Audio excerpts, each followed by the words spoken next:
All right. Damn it. Come on now. Let's make this happen. All right, I'm on, and audio is up, and everything's good. Okay, good. Whew. I don't know what that was. I had to restart. It was just a weird little thing, little kerfuffle or whatever. I would push the little unmute button on my my little unmute-y thing. I know the technical terms. You don't need to know. I don't want to give away the secret. And I would push the little unmute button, and nothing would happen. And then when I would put my mouse over the piece of software to try to do it manually without using the controller, it would do the little backwards. It would do the, not, you think I'm doing this and I meant to do, no. I'm doing it towards your direction. Stage left, stage right. Like, yeah, you're like, why is it going backwards? I mean, you ever see the spinny wheel go the wrong way and you're like, oh, this is bad. Oh, this is very bad. The computer is looking and it's lost. And you know, welcome to Houseparks Megaworldwide. Thanks to everybody who tuned in and went through our little technical difficulties to get to Malcolm Nance this morning, which none of which were my fault. Thank you. But they still existed, and you persevered. We had a good conversation afterwards. I would like to say, if I may, and I think I might, that I'm not the only person who has issues with technology. That's squirrely these days. It's gotten more, thanks to ChatGPT and all the ancillary AI bots and stuff that are being built. Your computer is about to get a sassy attitude. Just warning you ahead of time. And I'm not the only one having problems with technological stuff. I mean, some of our favorites are having a real one about... I did not make that thumbnail. I would just like to say, I did not. Let me squeeze this in a little bit just so you can catch more of the joy of the silliness.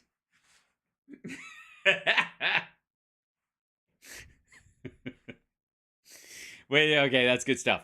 Hang out. Also, apparently these two guys are best buddies now, and that's not that is a. They are emboldened, according to Newsmax. Also, Putin strapped something to the bottom of a plane, and this is it. NATO can't do anything about it. NATO doesn't have weapons like this. Look at how pointy it is. And then, of course, we'll get to that. And then, of course, Kevin McCarthy has a problem with Biden's budget, and his problem is that he doesn't have one of his own. We'll get to that in a moment. But first, right out of the gate, Grandpa, it's called Meta. Weren't you there for the rebrand when they new-coked the shit out of this social media network? What's with the federal regulators taking control of Silicon Valley Bank? Oh, let's cover that right before. Okay, so Silicon Valley Bank is a teensy-tiny, itsy-bitsy, teensy-weensy, little bitty teensy-weensy bank in Silicon Valley where a lot of, angel investors put their money for these little startup Silicon Valley, startups that they were putting together, these little tech companies. And, it's like a Pallywall bank. It's like an old school, it's like a cattle bank back in the, in the Old West. Like it's a bank that only the cattle ranchers can use, and they use it to get around the revenuer showing up every so often. Get me? Okay. And if you want to, and there's, there was a bank run on the money. Yeah. From angel investors in small startups that were having their money housed in the fucking place. And it's not FDIC insured on a lot of the accounts because they're business accounts and they're above a certain amount. And it's, the whole thing is caused by the crypto collapse. That the entire strength of SVB, which sounds like a STD at this point, and acts like one. The whole purpose of that bank, was to basically manipulate and override the U.S. dollar and other stuff by using cryptocurrency to shore up a bunch of shit. And they were balls deep in FTX, is what happened, and they lied about where everybody's money went, and as you do. So this is just a ripple effect of FTX and the cryptocurrency market and the chicanery around that. Has nothing to do with the standard bank issues. And like JP Morgan was trending today because Jamie Dimon is answering, people are trying to ask him about Epstein stuff because of the guy that worked for him that was helping him, and JP Morgan is suing them. And then Wells Fargo was in the news today as well because of basically a computer glitch that didn't register people's direct deposits in the last 24 hours, whatever. And they fixed it, and it's fine.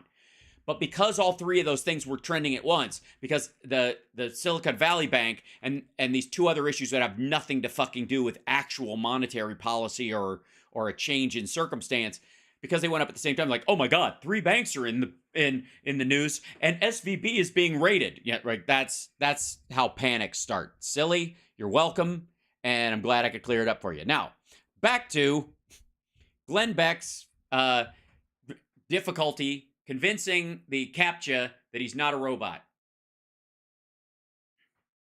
Because I think the question is, are the street lights the lights themselves, or does a little bit of the frame or the wire that hangs it count? And if you click on it, will it think you're a human being picky or a robot covering its ass? That's always the question. Crosswalks.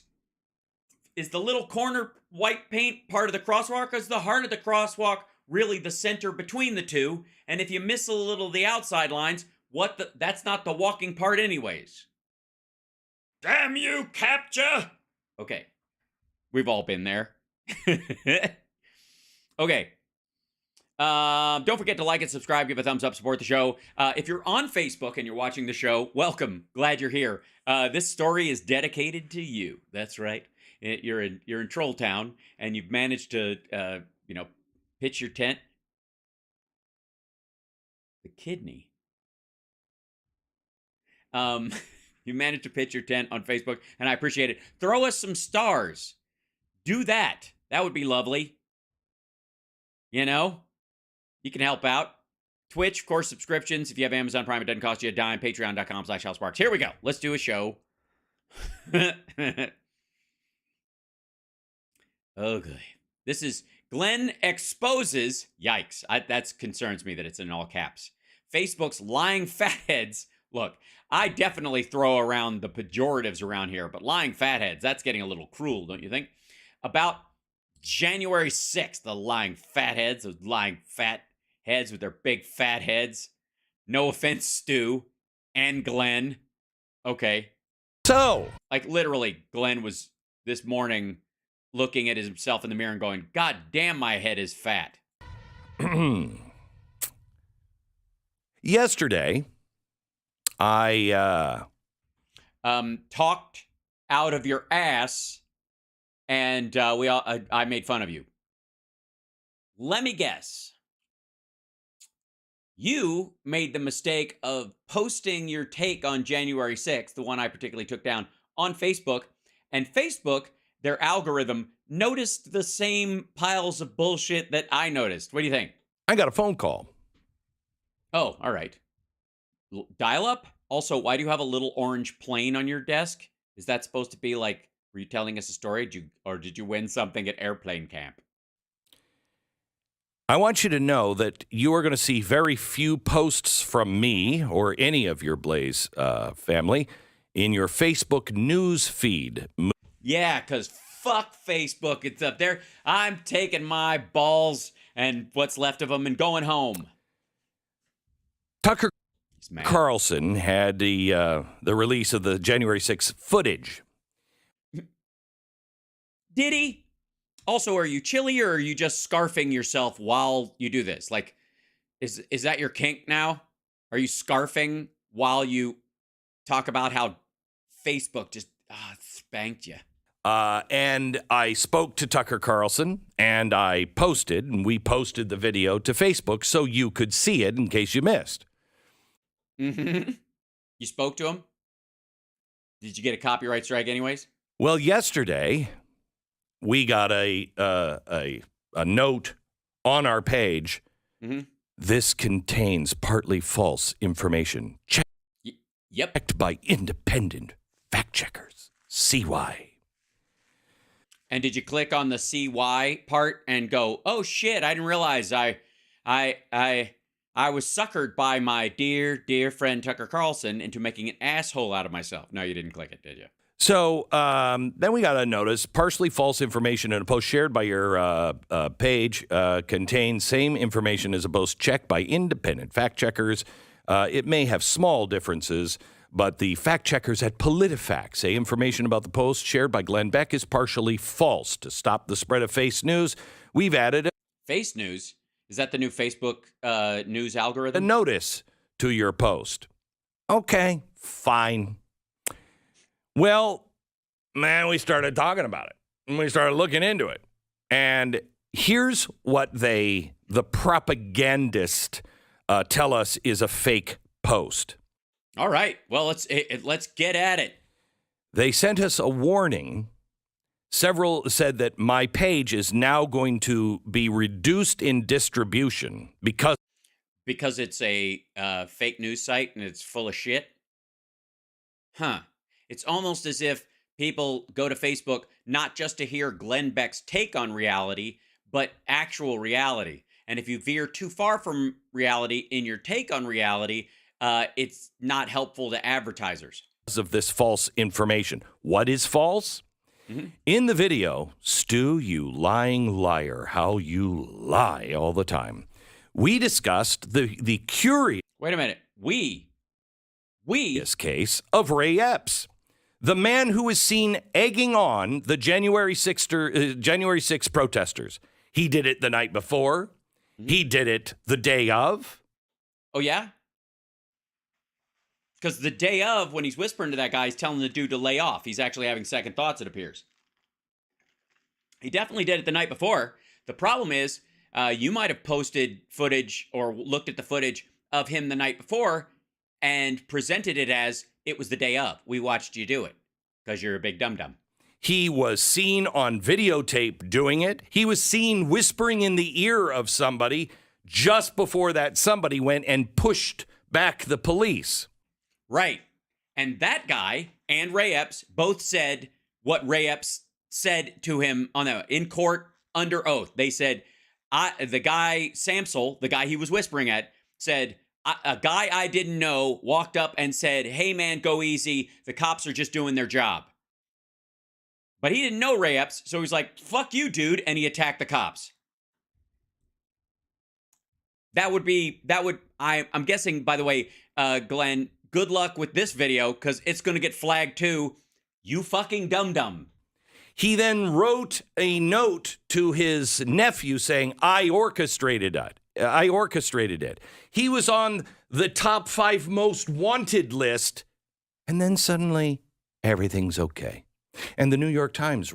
Well, he turned himself in. He was like, "Nope, I didn't actually breach the Capitol grounds. I had second thoughts and I split," basically. Writes this glowing piece about how Ray Epps is he's a good guy and everybody needs to leave him alone. Is that what they wrote? You're getting dangerously close to that partially false area there, Glenn. You just can't stop reoffending, can you? Is there like a kleptomania version of being full of shit? What? Okay, so we brought Yes, what? Yes. That's what the people at the New York Times, I suppose, would be saying. We brought this up. But the lying hacks at PolitiFact. See, that's the night before. Admit. By the way, it's also brightened to make it look closer to daylight, which is another trick. Somebody's got a light up in the background, if you'll notice, but they brightened it in the edit bay. That's why the contrast is so high and why his jacket looks so yellow is because Tucker Carlson in this edit boosted the light in it to brighten the footage because it happened at night. That, yes, Epps did send the text. However, it's mostly false. Why? Mm-hmm. Because Ray Epps testified to the January 6th committee that he didn't really mean it. Oh. Yeah, I don't think that's the only reason, dummy. I didn't. Oh, thank goodness you've let me know that.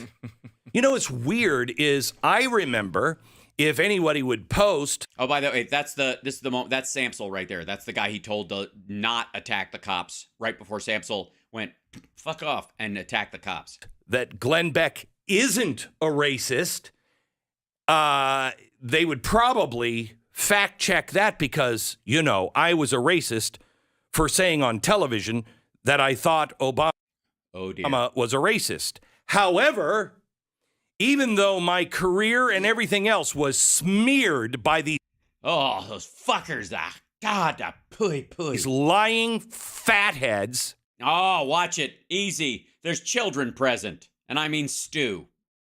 Intellectually and psychosexually. And they still smear me today on No, they don't. Honest to God, Glenn, you wish. Most of the time, they don't give a shit.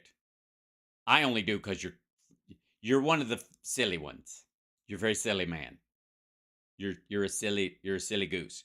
You're a goose and you're silly, and therefore you're a silly goose. This, even though I said the very next sentence, no, that's not right.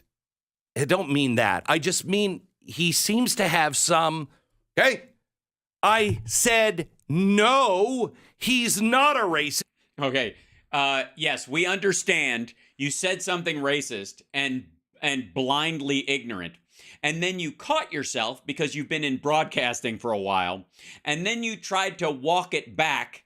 And because you're not very good at this whole broadcasting thing, even though you've been doing it for a long time, you backed up into a rake and got whacked in the head. And then you found 9 other ways to say the same fucking thing and are so stupid you don't even realize what an asshole you sound like.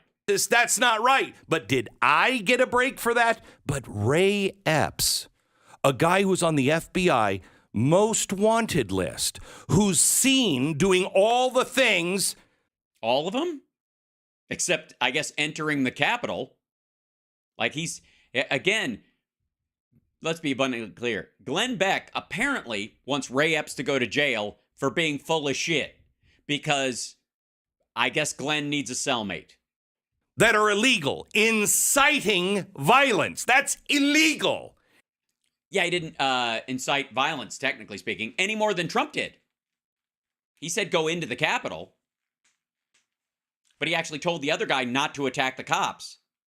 It might have been that he was under the impression that Trump was going to walk them all in, and it didn't turn out to be the case. Inciting violence. They just take his word for it. Do they? You know what the difference is, Glenn? Do you have an idea? Do you have any idea? He said it under oath. So that if they found other communications, like if they got his phone or some shit like that, and they looked at his other stuff, and he ever, like since he was arrested or since he was tried, he wrote, I'm going to tell him I didn't mean it, but I really do. Because he's under oath, that could add to his sentence or he could go to jail. You, on the other hand, were just blabbing. None of this is under oath. You're just making shit up. That's why there's a difference. Because Ray Epps said what he said under penalty of perjury. You just said it because you were like, fuck, I painted myself into a racist corner. Shit, how do I get out? Stu, throw me a bone. Nah, keep the bone. Throw me the meat. Nah, keep the meat. Throw me some carbs. Huh. And that doesn't raise anybody's eyebrows? Nobody's like, oh, no. No. We know so much about Ray Epps. He's a good guy. Wait, wasn't he like one of the big, I don't know, Grand Dragons or whatever it is for Oath Keepers? I'm sorry. Do the Oath Keepers have Grand Dragons, Glenn? That's news. Hey, Oath Keepers, come get your boy. The Grand Dragon of the Oath Keepers, which I guess Glenn is intimating would be a bad thing to be. So, Oath Keepers, Glenn would like to take a pause in his show where he's having a panic attack and say, fuck you, you un-American terrorist, racist goons. I guess you can write him a letter at the Blaze. Haven't you smeared Oath Keepers and said they are the worst? They're worse than Donald Trump. Well, they're more ambulatory, I suppose. Okay, but he was running it. And yet you... Okay. Again. Again. Get to the point. That so you don't like Ray Epps. You think he's a bad person. You think he's a snitch. You think whatever. The fact is he testified under oath, and you're comparing it to something you said on the air and caught yourself and tried to walk back. Please, please move to an actual point. Believe that he didn't mean it. Oh, okay. What? That's why I said yesterday when they said all you have to do is issue a correction and take it back, and we'll get rid of all of the penalties, all of them, and you'll be allowed to be read by your people, and it will be great. And I have no doubt that that was the voice he imagined in his head. These can I just say that, like, one of the reasons you do a voice when you're telling a story is, I think, parallel. One is you do an exact rendition, or as close as you can come to it, to the person to try and convey what they actually said and how they actually said it. And then there's another way where you try to characterize it so that you can exaggerate your own feeling and the like. Since Glenn is not talented enough to actually articulate genuine character from any other person, and maybe it's lack of character on his own part that confuses him, and it's hard to, you know, you can't fill a gap that is there on purpose, I suppose. Anyways, I suppose that, like, he does these odd little plays in his head about condescension, because that's all you really need to know as his listeners, that this person was a condescending bastard and they treated you like a child. And Facebook is now become a parent and you can't even do anything. It is, I mean, their website, and you get to use it for free and you can make money off of it. So, I mean, you want to dance, you pay the piper. Also, Janelle, thank you. Absolutely love your show. Help make us laugh instead of pulling our hair out. Well, I try. That's good. And thank you, Therese. Thank you. And Kat, thanks for the bits. And Zig, thank you for the bits as well. I said, go screw yourself. Take that, Meta. Oh, damn. Did you now? Did you in your head? That's what you said? And then what did you type with your thumbs? I said, go screw yourself. I called Facebook personally. Meta. I had to look them up in the phone book. I am not changing my opinion. Yeah, nobody fact checks opinions, fucknut. Ah. So stupid. I am not changing the facts. Yeah, you are. That's why you got in trouble in the first place. Those are the facts. No, they are not. You let the American people decide if they should take Ray Epps at his word or not. No. He sat for a jury and he said under oath those things. So, legally speaking, unless he is found in contempt, Facebook could be in deep shit if they allow you on a news aggregate site that they give boosts to assert that he is engaged in criminal behavior or lied under oath without any evidence, and that'll blow back on them. So, fuck off. Because it isn't about whether you believe him or not. It's the fact that he said it under oath, and you don't have that same standard on you, and you want to get Facebook in trouble. That's effectively it. Not. What? The January 6th committee, which yesterday admitted that they hadn't watched the tapes. All 40,000 hours? Has Tucker? Have you? Glenn. Oh, fuck. I just realized something. Guys. Glenn thinks that after watching Tucker, the less than 3 minutes of new footage, intercut with old footage, by the way, he thinks, quote, he watched the tapes. Okay. He does. That's it. That's the problem here.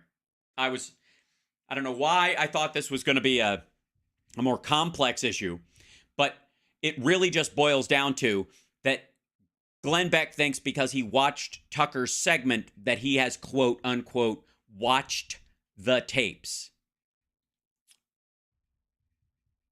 Oh, God. It's so sad. They're going to be the arbiter of truth. Now, government. Now, they have staff watch it and aggregate parts of it and put it together. They also have testimony from the police officers that are there and the language that was used on the floor. So they don't need to watch every second of people walking around after an attack happened because, by the way, by entering the Capitol illegally by stepping over violently attacked cops, you are part of the violence. Is the arbiter of truth. Do you know why we have a First Amendment? God.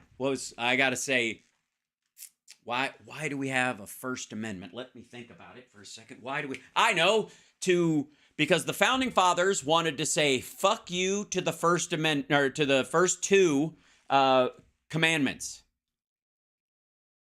No, that's not it. I think it is. Because the second is so they could say fuck you to the fifth, right? Because the first two, I'm a jealous God, thou shalt have no other gods before me, and thou shalt not take the Lord's name in vain. Well, freedom of speech and freedom of religion is an effective middle finger to the first two commandments. And then, of course, thou shalt not kill. Jesus, well, in the pursuit of life, liberty, and happiness, you gotta, you can kill somebody in self-defense. We even have gray areas. We know you killed somebody, but you didn't want to do it the whole time. You just kind of at the last second killed them. So that's less than if you were planning for weeks to kill them, or if you accidentally killed them, or you didn't care whether you killed them or not. And we have different, like, that's a mortal sin in the Bible, but in court, it's like, all right, well, you killed someone, but, they were chasing you with a strap-on and a butcher knife. So, all right, probation. It's not so I can say things, out on the street corner. Yeah, it actually is. It's specifically that. It's so I can question what's going on in Washington. Yeah, that's not what you were doing. Questioning. I was just asking questions. Look who's falling for the fucking just asking questions dope right now. You're not asking questions, asshole. You're stating facts not presented in evidence. And you're lying about another human being who testified under oath about what he did and what he said. And your contradiction to it is based on edited footage. And you're going to get Facebook in fucking trouble. And if 230 goes away because Trump gets in there, or the Republicans try to, fix it so they get rid of it, then Facebook's going to be on the hook. There's no statute of limitations for that level of libel or slander. So they're covering their bases, dickhead. That is not just my right, it is my duty. Ew.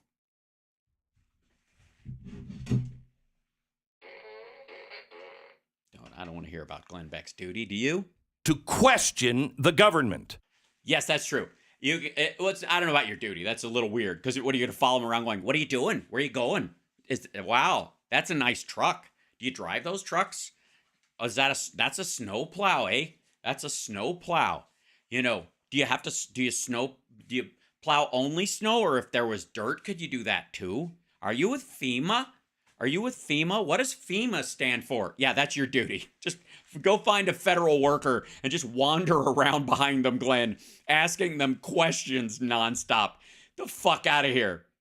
You're not asking questions. You took falsified evidence from another show, served it up on a fucking silver platter to your own viewers, tried to borrow it, just like Cy Hirsch borrowed Ridenour's testimony about the My Lai massacre, right?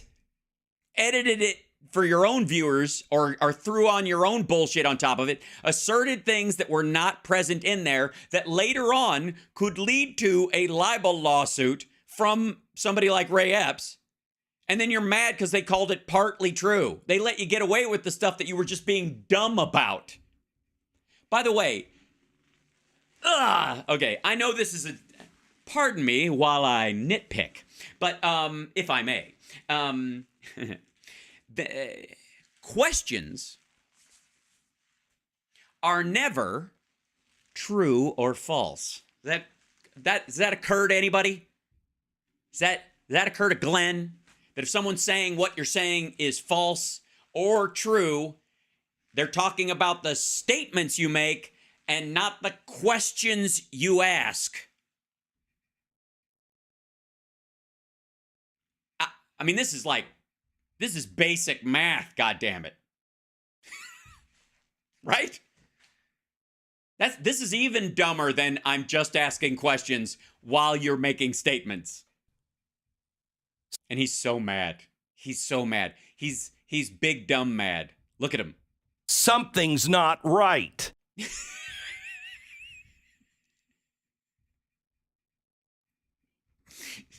Uh-huh. Is it, Glenn? Is it? Something's not right.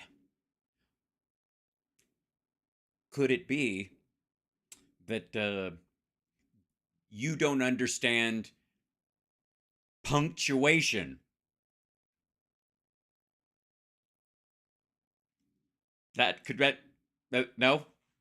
Could it be that you don't? Okay. Exclamation point. Stick. Boing, boing, boing. Question mark. Boing, boing, boing. They're different, and they change the meaning of the sentence preceding. One to articulate a point, and one to, I guess you could do it sarcastically, but the essence is to achieve some sort of answer or at least recognize a gap in knowledge. This is really, I mean, goddamn, I guess this is a failure of public school education, or was he homeschooled, or is he homeschooling himself? Is this Stu's fault? These people are no more than propagandists. Says the guy who says statements are questions and questions are statements and uses somebody else's edited footage of other people and other situations to prove a point that it doesn't prove. Please go ahead. Liars, malignant, despicable liars. Oh, he wrote that down. He skipped over the malignant, despicable part. The malignant part, is it because it's just permeate everywhere and they're despicable because I do think I don't approve of the fact that they said that what you said was partially true, because having reviewed most of it, I would like to say that even the baseline sentiment seems to be bullshit, even when you were so wrong you were right. So when I was given the option of the correction, I said no. No, excuse me. Stop lying to us. You said screw you. And then you called them, what is it? Fatheads? Lying fatheads. And then, screw you, trade me right fucking now. And hang up. No. But then they put you in, then you sit down and you feel shame. Blaze. The Blaze was notified that, well, that'll affect more than just you, Glenn. Facebook. That's because you don't have this isn't your personal fucking page. The Blaze network, by the way, like a lot of bigger networks and like a lot of investment level social media, impact companies, which are live streaming and internet news services, buy their way to the front of the line in places like Facebook anyways. They buy ads in bulk. They hire other firms to help them with SEO and all that kind of shit. So they elbow their way in front of small businesses and other news outlets, little guys like myself, for example, and they think they earned it in the space. It's one thing to say, hey man, I earned this money, I can do what the fuck I want. And it buys me the front of the line, fine. But they actually think they deserve more eyeballs and more respect because they bought their way to the front of the line on a social media website. Book says they have to hit all. I mean, they're gonna have to hit Steve Deace too. Why? What did Steve have to do with it? Because you posted it on the main network page, and they're all built that way. And the network page is how they algorithmically boost all of your fucking pages. You dumb. Well, you all work together at the Blaze, so everybody is going to have to pay that price. Please tell me whoever was calling him from Facebook was in a darkly lit, smoky room on a speakerphone from, I'm going to guess, 1987, smoking a cigarette through a long stem. And so Thank you, Rogue I DM. said to the Blaze, well, I know where I stand, but I don't want everybody else to pay the price. Yes. So you went door to door, and they all stood shoulder. I am Spartacus, right? Okay. So you do whatever you want. And they laughed. Oh, we're telling them to go to hell. I just wanted you to know. Okay. All right. Now, what part of this, in the partly true part, do you recognize you were full of shit about? Oh, none. I see. We are Stupid, silly. the media. They are drowning. We are the media. They are drowning. Did he bail out on the "we are" sentence? And the media, they are drowning is another. The media, comma, they are drowning. All right. The next thing that you're going to see them do, mark my words. Yes. Do we do anything else here? I mean, all of your prognostications have come true. Oh, none of them. Right. Oh, sorry. They are going to try to get government money to keep their head above water. Facebook?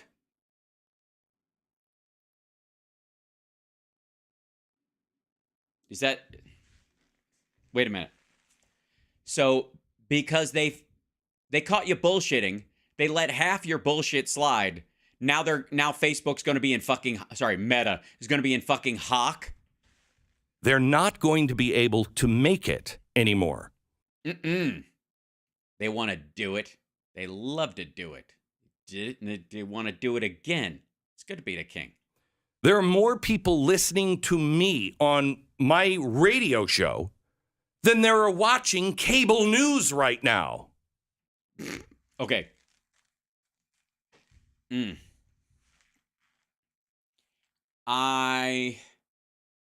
I know you think that's true. And it's adorable. But were that the case, then you would have a more, you would have primacy and impact on national stories, but you don't. You know who does? CNN, MSNBC, and Fox. That's in. Again, they don't listen to you for news also. Podcasts do better than the news. You know why? Because the news is based, for when it's done right, on reality. And reality isn't always that interesting and scary, or some of the issues are too far away or don't pertain to you or whatever, you can leave them. But regular viewers on a show like this are not the general public. They're a single number. But when something's going down, there's a hurricane or an earthquake, a war breaks out, those kind of things, everybody doesn't go, well, we've been listening to Glenn Beck, we should go check with Glenn. They don't at all. It's the same fuckers. That's not how these statistical demographics work. It's not even true of fucking Joe Rogan. Joe Rogan has a lot more listeners than Tucker Carlson has viewers or any of the big nightly shows. However, no one checks in with Joe Rogan when a hurricane is coming. No one checks in with Joe Rogan when a bill is going to be passed. No one.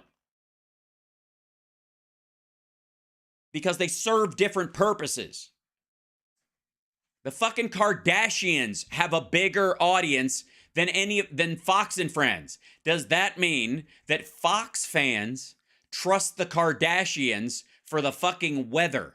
Insanity. That is a national cable network that is in 95% of the homes. Facebook? Nobody's watching it. Thus, with nobody watching, they can't sell advertising. And without advertising, they can't pay the bills. But we're so darn important. I'm telling you, you watch. Asshole, you sell Patriot prepper food.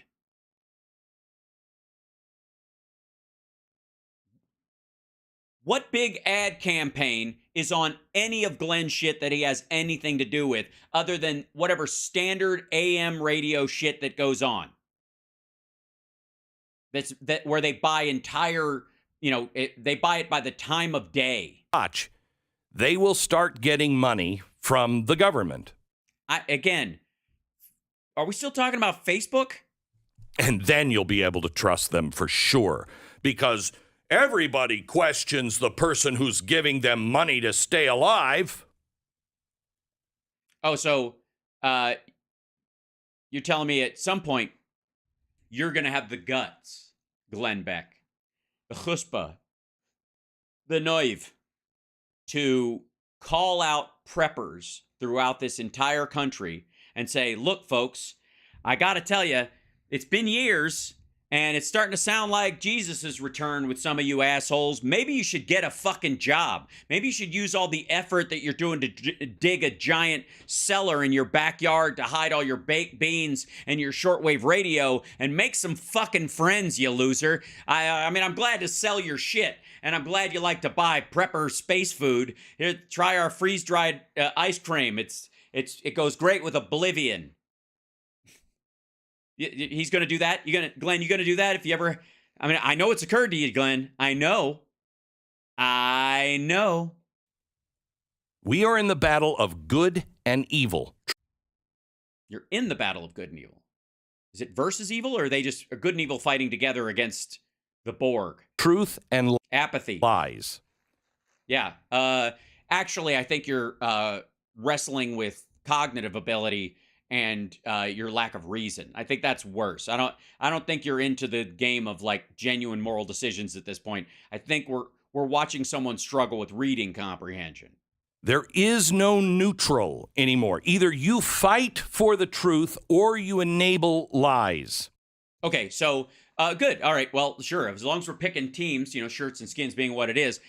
Technically speaking, since I pointed out how full of shit you were, and you are unrepentant in still being full of shit about those very things, and I proved them with facts that I don't even have to like or care about at all. They just happen to exist. Things like there's no time code. The things on Tucker were shot out of sequence. That he specifically avoided showing when Chanley walked in to the actual place because he was with a group of people who busted windows and busted down doors so that he could avoid telling that later.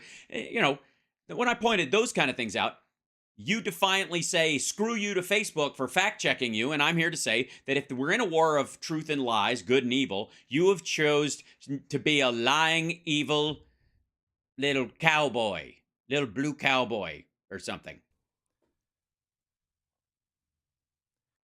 He's confused. We're about to go into some of our biggest battles we've ever had, and I've had big battles.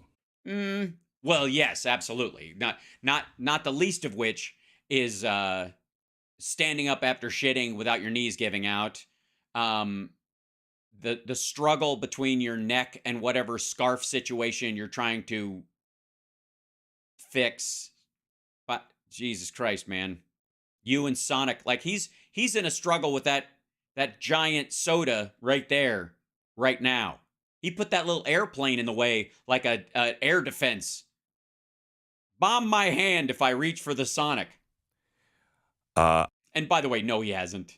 No, you fucking haven't.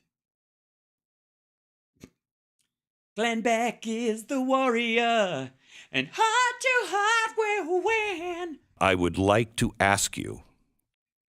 I'm sorry. I'm confused.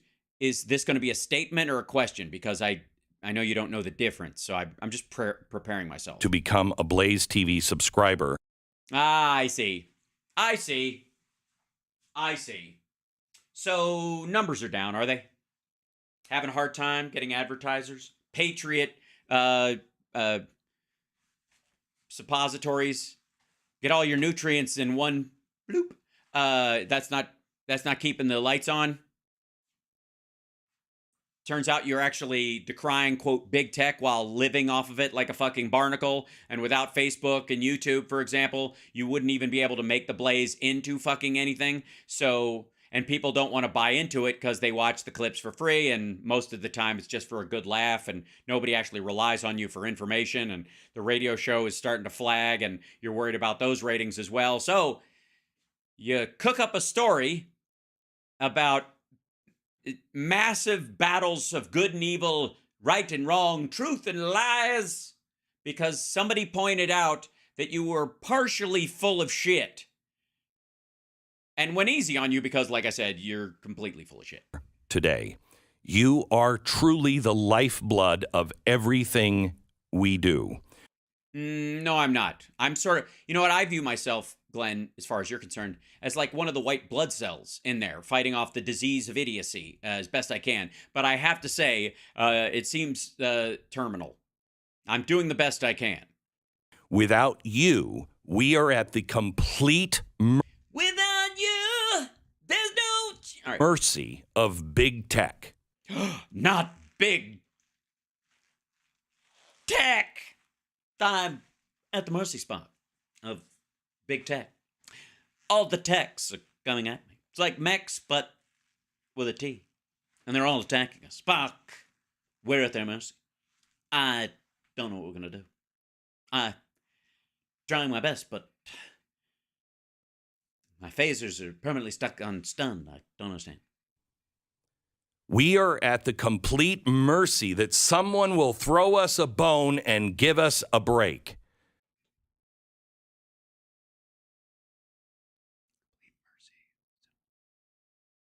Now, I think you're at the mercy of people who are meaning you ill and yet grant you mercy. Somebody will throw you a bone and give you a break as somebody never mind. I don't want a handout. Yes, you do. Yes, you do. Glenn, where's that American spirit of yours? Go invent something. Elon Musk your way out of this, motherfucker. You can do it. Start a small industry and then let the blaze run on the profits just because you like the sound of your own voice. It's a great idea. Come on. I want equal justice. Oh, you mean like equity? So you're interested in equity now? Equal justice? Equality? You're looking for equality, equity? Is that what So you want, let me get this straight. You want equality of outcome.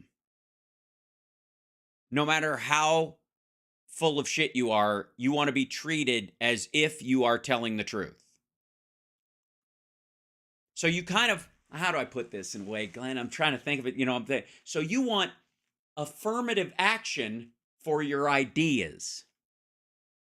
Well, ideas, that's a big word. Opinions. I don't know that you have any ideas. We've seen some of them sort of show up, or what you think passes for an idea, when it's just something occurring to you that you've heard from somewhere else that was dumb when you heard it and then you misstate it. That's fun. So, so Glenn is asking for affirmative action for his opinions.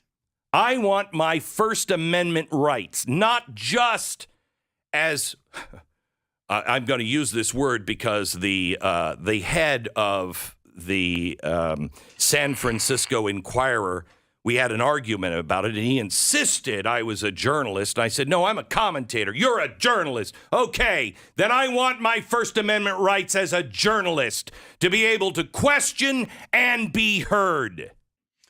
Dun, dun, dun. Oh, God, the truth hurts. All right, asshole. He's so mad. It's so good. He's so mad because you do realize you could, because you're the Blaze and you have all this edited stuff and everything, you could, and this is I'm not suggesting anything. I don't want to make you do any more work than you don't want to do. But here's an idea. So they said your post was false. You could, and you know Tucker Carlson, you have his phone number. You talk to him personally, right? And you can go, hey, man, that video you gave me, I mean, it was shitty. It was stepped on. People are saying this stuff's cut with, mannitol. This isn't even the real stuff, man. They're saying this is like, this shit isn't shit. This shit is shit. I mean, it's bad shit, right? No, this shit is bad. Like, the shit is bad. No, like, it's bad shit. The shit is shit. Anybody caught on the street with this would get killed. Anybody know that movie? I'll leave it in the chat. You could, with all the resources and all the staff at the Blaze and all the hosts, you could take Tucker's footage, ask him for full unexpurgated footage, extra shit. Give us a little bit. Hey, you mind if we look through the Ray Epps footage, all of it? Can you give us all of your Ray Epps footage? We would like to show the whole context. We're going to make a video to push back on PolitiFact and Facebook. And we're going to get our page reinstated, motherfucker. I'm not going to have to apologize. You're going to have to apologize. Could he do that? Absolutely. If he did that, would it result in the outcome that he believes it would? Absolutely not. Because what he would discover is that he was bamboozled by his dipshit friend, who's not really his friend, and that he bought the fool's gold and tried to sell it to somebody, and they said, we're not letting you sell in this area again because you sell fake gold. Whoops. Play. There you go.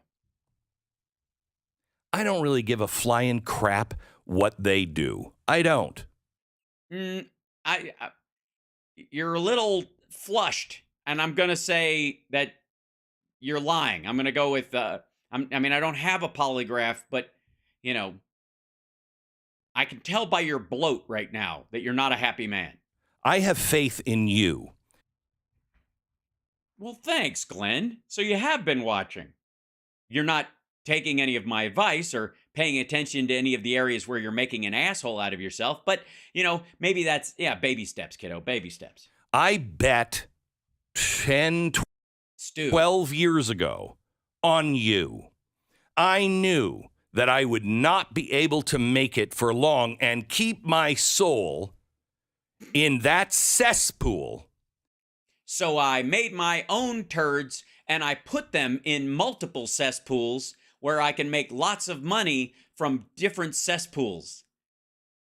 Yes, Facebook, you heard that right. Facebook is a cesspool that Glenn Beck has been on this entire time. Then helps his network, is one of the outlets by which people watch it. And he is angry because he knows he can't live without it. That's called cable news. Again, PolitiFact isn't cable, and neither is Facebook. Isn't it Newsmax that got kicked off of DirecTV? What the fuck? I knew I would not be able to keep my soul.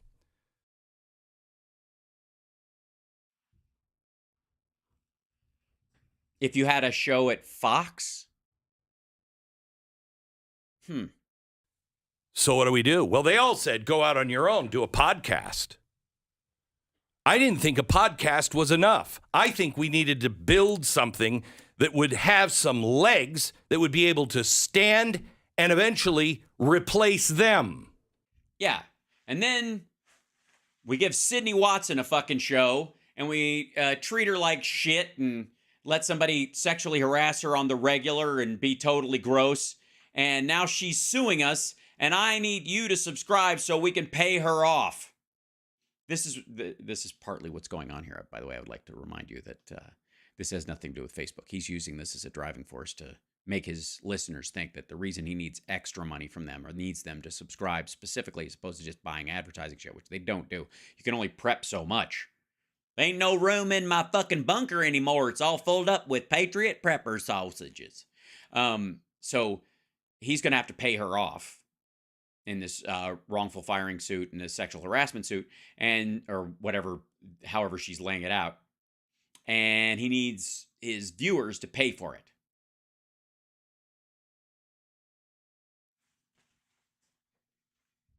This is no different from the redacted fucker doing a show and it turns out to be an ad for Buy Gold. So I started the Blaze. Oh, I was crazy. Nobody's going to do that.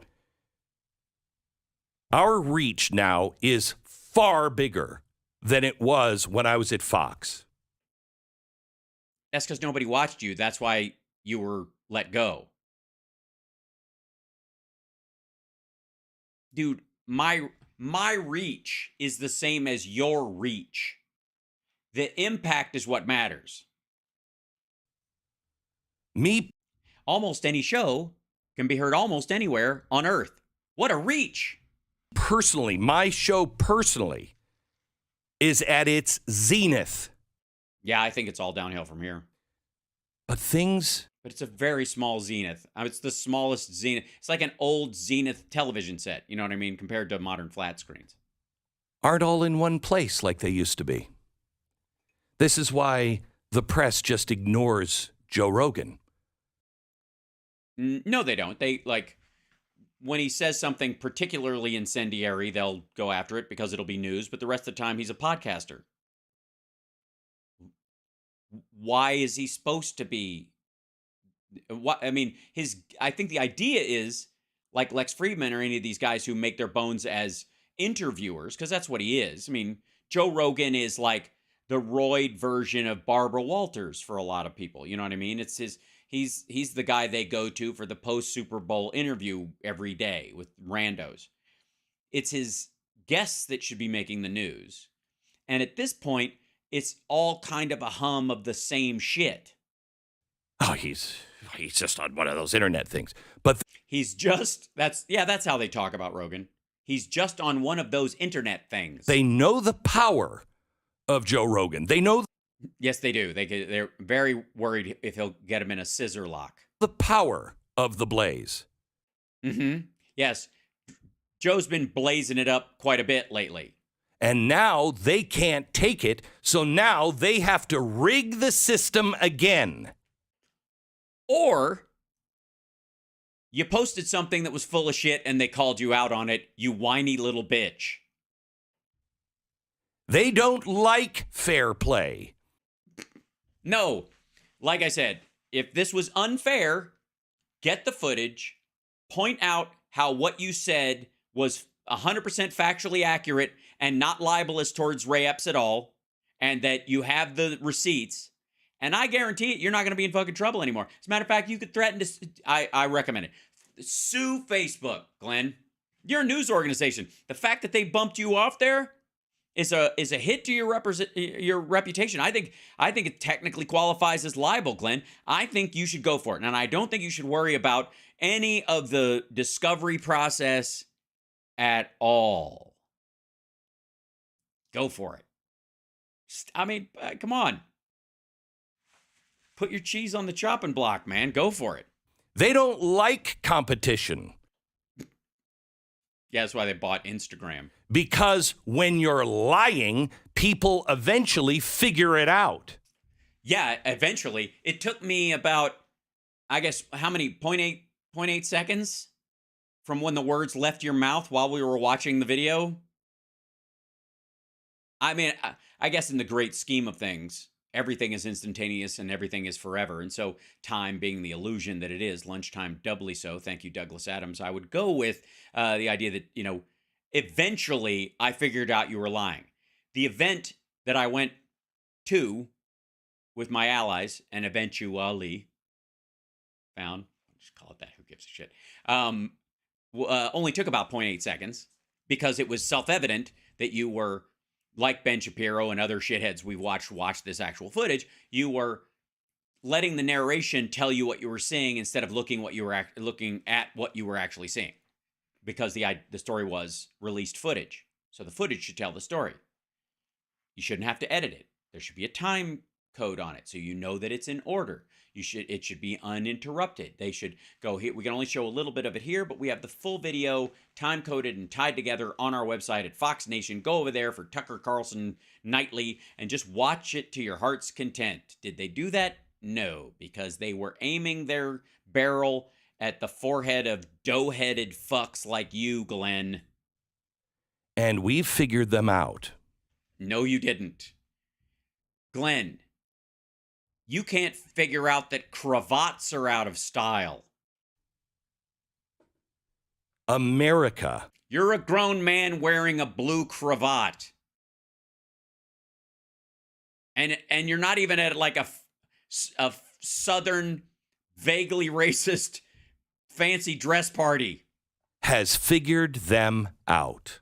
Mm, mm, mm, mm, mm, mm, mm, mm. He's getting into the head wag. You know he's serious. I bet on you. Mm-hmm. Always bet on black.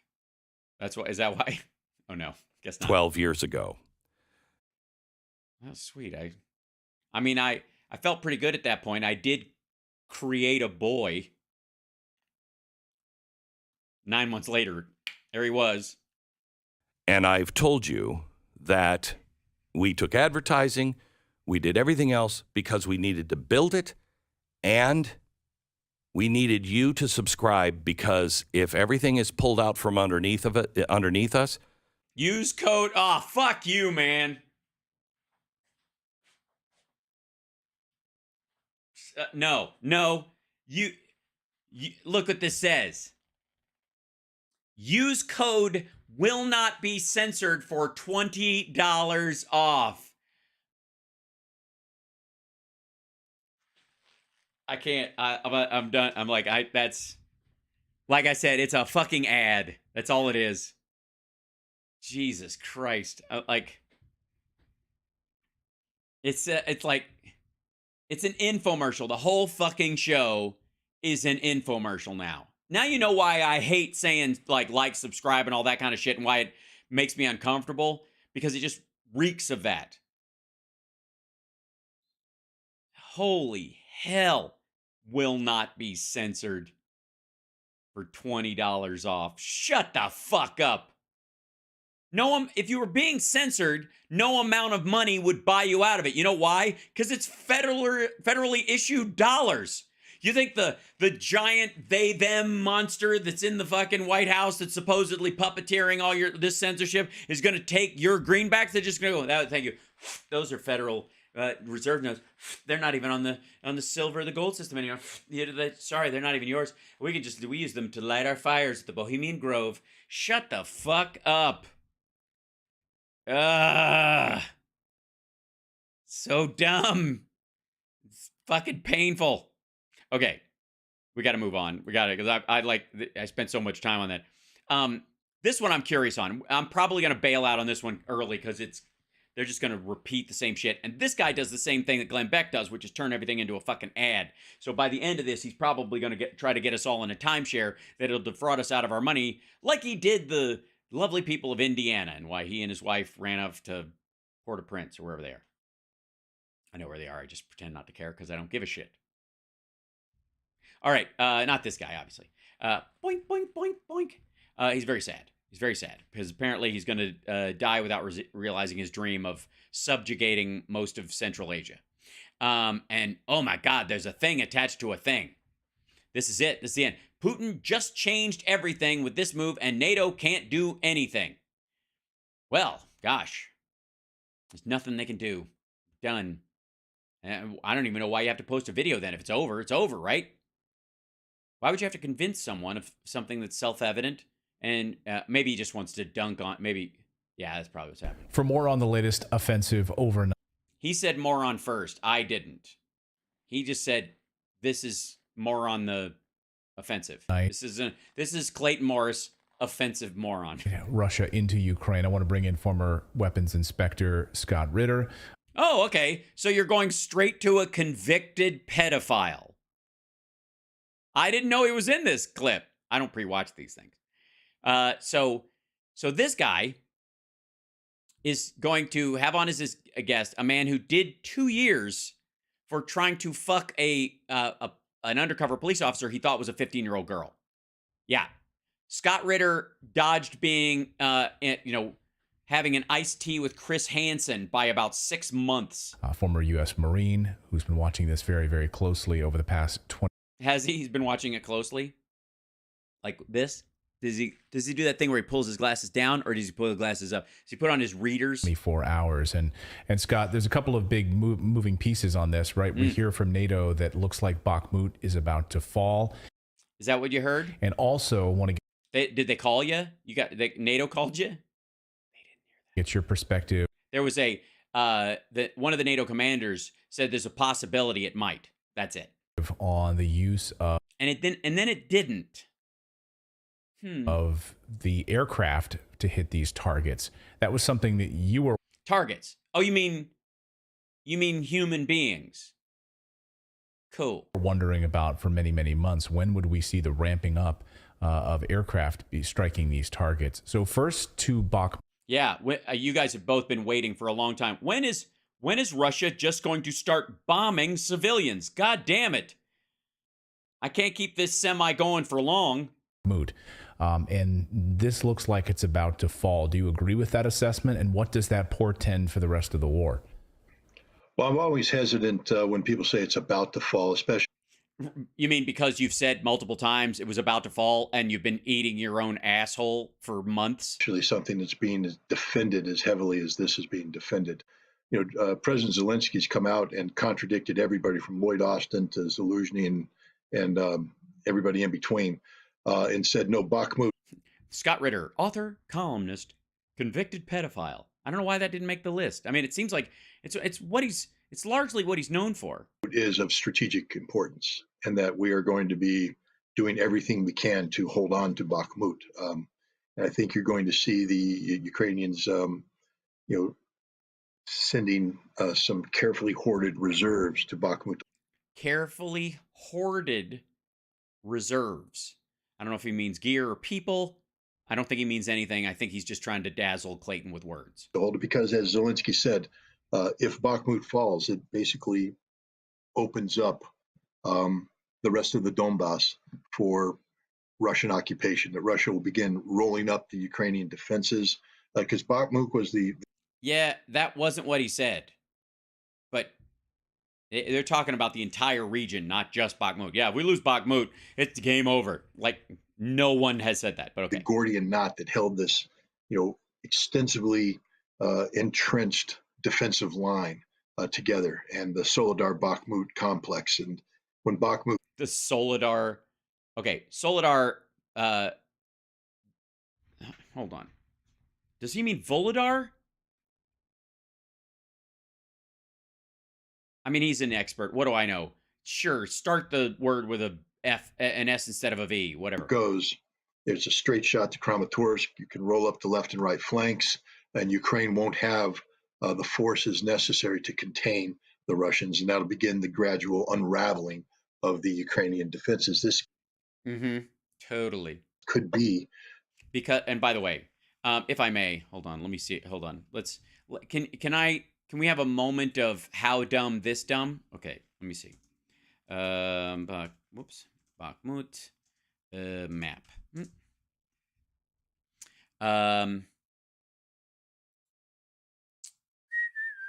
See if I get one in here. Where the fuck? All right, it's just the verbal. Hold on.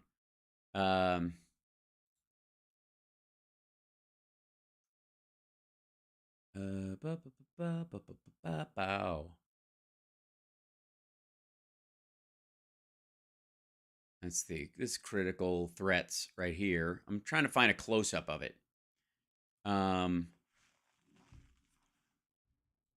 Mapping the battle for. Here you go. This infographic. Just blow this up. Is it any bigger? Nope.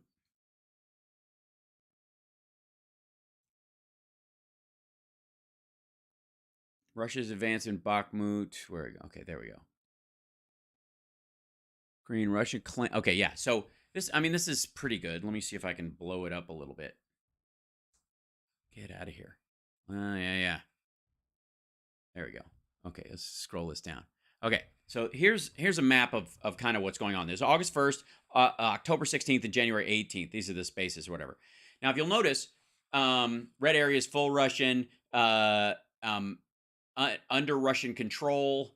The red is before February 23rd. This is before the attack. This is after. The pink area right here is Russian forces have operated in or launched attacks against, but do not control this area. And the where is it? The green area, Russia claims to control Ukrainian territory. So Russia says this, but the Ukrainians say, no, we actually have it. And then the blue is a Russian counteroffensive part of it, and that's up north or whatever. They're not counting any of this. Most of what the fighting here is just white is Ukraine, and then the green areas are where Russia said they had it, and then they don't, and then pink. Okay, so this is the closest one to here. And basically, you've seen this. They claim to have it, now they don't. This is hardly a march forward at all. Secondly, does anybody recognize that? Hold on, let me even shrink this down a little bit, minus a little bit. That makes it too small, but you get the idea. You see the way the land is laid out here? Does anybody think that grabbing this area right here specifically gives you this whole area, which, by the way, this is Belarus up here? No? Nah, that doesn't, Or, sorry, this is Kharkiv, which now is blue. There's the blue area. Is now the, in the Ukrainians' control entirely. And by the way, this is also Ukrainian, but they don't make the whole thing blue, so it's easier to, it looks more topographical. As far as the counter-strike and going back. Does anybody think that this little bubble right here, that's this big, town of 70,000 people, suddenly gives them all of this, takes back Kharkiv or whatever? It's just weird. Like, the assertion is just, it's just dumb. The Kursk of this conflict. I mean, one of the more decisive battles or the decisive battle of this war. So, and if the Ukraine and the other thing people need to understand is that also, no. If they took back Kharkiv and Kherson the way they did, the idea that somehow you lose Bakhmut, you lose the whole thing is just dumb, especially when the Ukrainians are getting newer and better materials, aren't losing soldiers as fast as the Russians are, and the Russians are running out of munitions. Derp. This isn't the United States versus Iraq. I'm not denigrating Iraqi manhood. I'm not. But the Iraqi army was not of the caliber. They couldn't stand toe to toe with the United States. The Ukrainians are extraordinarily brave, extraordinarily well trained, and for the most part, extraordinarily well led. They're very well equipped. They're putting up a heck of a fight. It's not me that's saying this. But yeah, I'm not saying this because I'm not allowed. Rogin, the head of Wagner, speaks in glowing terms about the. Oh yeah, you guys used to kid fuck together, right? The quality of the Ukraine. In your time in Russia. Why don't you spin yarns about that, you fucking creep? Ukrainian soldier that his men face on the battlefield, and he calls them heroes. And the reason why I bring that up is that they're the ones killing his guys. When people hear, Bakhmut's getting ready to fall, it might create the image of a defeated enemy. The Ukrainians aren't defeated; they're fighting. They're fighting hard. The casualty level that they've taken is unreal, and the fact that they continue to it's very real. Throw themselves into this battle. The last time we. Yeah, that's the difference. They throw themselves into this battle, and the Wagner group throws random Russians into this battle. Saw a military that was able to absorb these casualties and continue to double down and press forward was during World War II with the Soviet Army, the Red Army, which suffered unbelievable casualties, but was able to fight. The Ukrainians are suffering, proportionally speaking, casualties that are the equivalent of what the Soviets lost during World War II in a period of time. They've lost in a year. Debatable. What we lost, the United States lost in terms of combat casualties for all of World War II on board. Yeah. But Russia has lost, again, 20 times what they lost in Afghanistan in a decade in less than a year? Pacific and European fronts. So this is Scott Ritter, convicted pedophile and former member of the IAEA inspector group, who, interestingly enough, was assigned to Russia, lived there for a few years as kind of the on-site dangling member of the IAEA, and then came back with a lot of funny ideas about how the sun shines out of Putin's ass and America's terrible, and yet he lives here or someplace around here, I suppose, in his parents' house, someplace 500 yards or further from a high school, that's for sure. In General Cavoli, the commander of U.S. forces and the Supreme Allied Commander in Europe, recently said in a defense forum in Sweden that the scope and scale of the violence taking place on the battlefield today is beyond the imagination of NATO. NATO's not ready to fight this fight. Well, the Ukrainians are fighting. What? fight. And so I think even though Bakhmut might be ready to fall, it's only going to fall after much more hard fighting. It's a very difficult fight against a very capable and determined enemy. Yeah, notice how his whole thing, and I mean, he's definitely letting the air out of Clayton's balloon right now. And but he's been saying like, they're gonna be taken any month now. Should we I don't want to look at any more Scott Ritter in the world than I have to. But do we want to go back to fucking May when he was like, this will be over in a week? It's not going to be easy. It's too bad. By the way, is it weird that he's talking like he wishes it would be easy for Russia? Held out now since May, and it could hold out. Yes, back when you were wrong again for the 9th time in a row. Another day, 2 days, 3 days, a week, depending on the tenacity and the dedication of the Ukrainian defender, which to date has been, of a very high level. So we'll see. But once it falls, I think Zelensky's right. I mean, the Ukrainians have overcommitted to the battlefield, to Bakhmut. They've suffered. Does he realize, in the chat room, Leather Goddess Phobo says, does he realize that the USSR losses of World War II were actually in Ukraine? No, he does not. I mean, he knows materially, but he doesn't make the connection. Tremendous casualties. They've burned up their reserves. And when the battlefield ends, understand that when Bakhmut goes, you're taking a frontage and you're potentially ballooning it out. And the Russians. No, you're not. Again, look at this fucking map. What are you talking about? This is it. This is in this whole thing, it's this little piece right here. What about this part up here? Kharkiv, the whole part. Or how about down in the bottom, Kherson, the entire area that they've taken over a bunch of times. So they could take those back with strategy and fortification and fighting and new gear and all this stuff. They can get a bunch of new gear from NATO and other allied countries and everybody who's supporting them in this fight. And they can't take back Bakhmut because if they lose this right here, that's the turning point.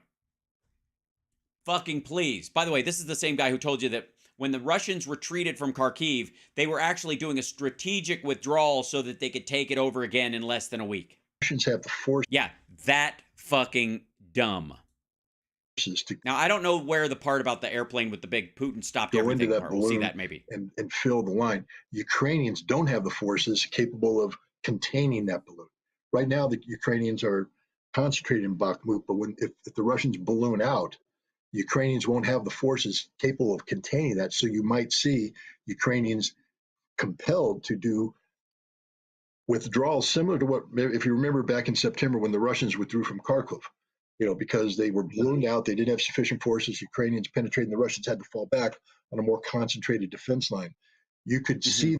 Yeah, it was very smart of them. Notice how that fallback, it was a way of winning. If the Ukrainians fall back at all, it shows weakness and they'll never be able to recover. This happening to the Ukrainians where they're going to be compelled to give up significant territory, probably in the north, to fall back on a defensive line that's shorter and enabled to be. Why? Be able to be held in a more comprehensive fashion. So I'm not used to watching these kind of videos without Russian media monitor doing a translation. I think Zelensky's 100% correct. If Bakhmut goes, I think you're. Hal, strategically getting your ass handed to you. Got it? Okay, good. All right, thank you. I appreciate that. That's more tactical, isn't it? Or it's very tactile. Is this your ass? Why, yes, it is. Thank you very much. But thank you for hanging on to it for me. You're going to see the rapid unraveling of the Ukrainian army in the Donbass region. I don't think Clayton is as excited about that answer as he'd hoped to be. He was you recognize, like, this is the deal. I'll have you on even though you're a convicted pedophile, and you tell me that Russia's going to win this easily, and the minute they win Bakhmut, this whole fucking thing is over. Deal? Deal. And then that, of course, means, as you talk about, what is left of the Ukrainian army at that point after Bakhmut? Yes, nothing. Yeah, there are no fronts ever. They're all in Bakhmut. There's nobody in the surrounding territories. The only reason the Russians aren't steamrolling across the rest of the country is just because it's watermelon season and they're having a seed spitting contest. Mood. And you're seeing NATO allies ramping up the rhetoric about additional weapons. No, they're not. They're ramping up the actual weapons. They're actually ramping them up onto trains, and the trains are actually driving them into the country, and then they're taking them off there with a ramp, and then they're ramping up to running over Russians, apparently. Additional monies flowing into Ukraine. Marine Le Pen, former presidential candidate in France over the past Oh, you mean the white supremacy candidate? Her? 24 hours, saying if we continue to send weapons into Ukraine, that this could wind up as a 100 years war. Good. It'll be just in time for the launch of her Fourth Reich. With a continued dripping of weapons and money into this zone. So, okay, for the record, if we keep pouring money into this, it will drive back the Russians to their original borders and stop what has been at least an 8-year plus war. Right? In the ongoing fighting in the Donbass, one of these never-ending wars, there's two ways to end a war. You know how everybody's saying, Trump never started a war and he got us out of all these wars, which he didn't, but whatever. And the Biden, the Democrats want to get us in these forever wars. Meanwhile, Putin's getting himself into a forever war. He started this shit, right? He's still technically not at peace in Georgia. They're still encroaching on land down there. That's a forever war. Right? who will do the fighting? Who's this dude doing the interview? Oh, okay. So this is Clayton Morris. He used to be on Fox and Friends a long time ago, and then he and his wife, I believe, they scammed a bunch of people out of their hard-earned cash in a real estate swindle, and they were sued. It was on like 12 or 21 properties, something like that, and they fled the country so that they wouldn't face the lawsuits and criminal charges related to it. And so now he does an America Sucks podcast called Redacted in South America.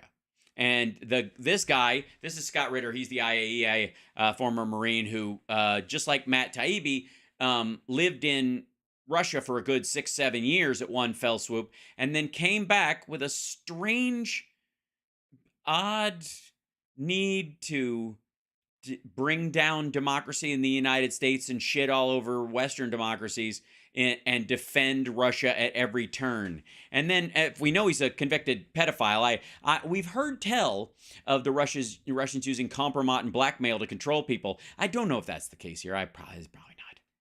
I mean, it would just be Polish forces, U.S. forces. Ukrainian forces? Who's going to be left to do the fighting there? Well, with all due respect to Marine Le Pen, and I know where she's coming from, her heart's in the right place. As a white supremacist, I guess, is that what you... All right. But her heart's in the right place. Up her ass, apparently. But it won't matter. I mean, right now, the polls are bragging about how 10 of the 14 Leopard A4 tanks that were promised are now deployed into Ukraine. 10 tanks. 10 tanks. 10 tanks. It's nothing. Plus, in order to support those 10 tanks, the Polish have to build a logistics hub inclusive of a manufacturing capability for spare parts, because they don't make spare parts for the tanks anymore. Or they could buy a lot of those spare parts from Germany, which they're doing, and install them in a modified space in Poland.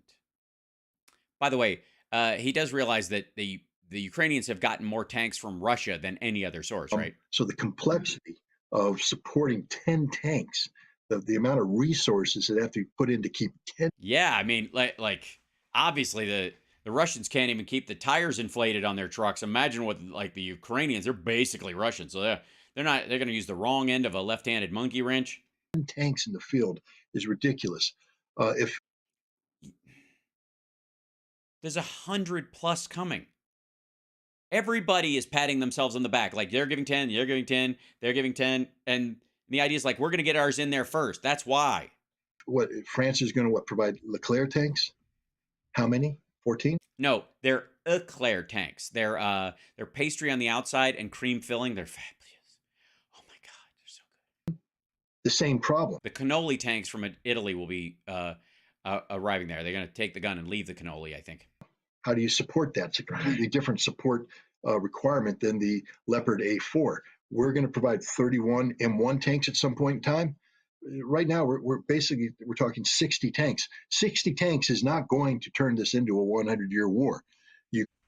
Ukrainians are losing manpower, equipment, organizational structure, etc., at a rate far greater than NATO could ever replenish it. But the big factor is artillery ammunition. 155 millimeter ammunition that Ukraine must have to be competitive on the battlefield. Yeah, and Russia uses months worth of missiles in one shot, and they're out. Even in a losing cause, to hold the Russians back, to slow their rate of advance, Ukraine must have artillery, and they are going to run out of artillery ammunition sometime this summer. And wait. Listen to that sentence one more time, and then we're getting out, because fuck this dude. Ukraine must have artillery, and they are going to run out of artillery ammunition sometime this summer. Sometime this summer. They're killing Russians at a rate of 10 to 1. Some say 30 to 1. Let's split the difference. 15 to 1 with the Ukrainians. And the Ukrainians are using artillery to just like obliterate these large swaths of these poor saps Russia is throwing into the meat grinder. And this asshole's big, like, don't worry, relax, it's all going to be good. Russia's going to win because Ukraine's going to run out of 155 millimeter artillery shells by summer. It's fucking March. Good Lord. So anyways, increasingly stupid and full of dum-dums. Now, speaking of foolish and full of dum-dums, ladies and gentlemen, some good news today. Some well, not I should caveat that. Obviously, it's not good news for Republicans, if I may. In this particular situation, let me see if let's see, because this was rough numbers. Whew. For the